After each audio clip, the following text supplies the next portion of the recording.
Sa iba pang balita, nananatiling nakapiit sa bansa ang Chinese national na si Wang Bo na di umano'y isang wanted na kriminal sa China.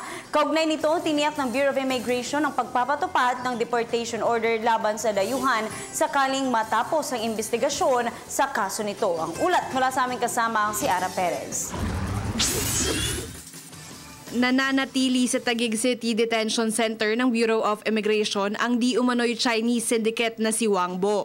Si Wang Bo ang siyang sentro sa di umano'y panunuhol sa Kamara upang maipasa ang panukalang Bangsamoro Basic Law. Ayon kay Immigration Commissioner Siegfried Mison, ipatutupad ang deportation order para kay Wang Bo. Go signal na lamang mula sa Department of Justice ang kulang. Hinintay lang po natin yung go signal ni Secretary of Justice Laila de Lima dahil lumalabas na tapos na po yung resolution ni ma'am.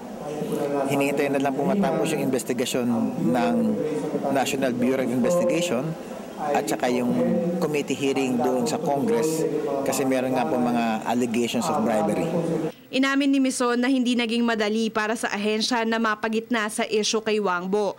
Lumabas din kasi sa ilang ulat na nakatanggap din di umano ng suhol ang ilang high-ranking officials ng Bureau of Immigration. Mahirap na mong sabihin na hindi na-tarnish.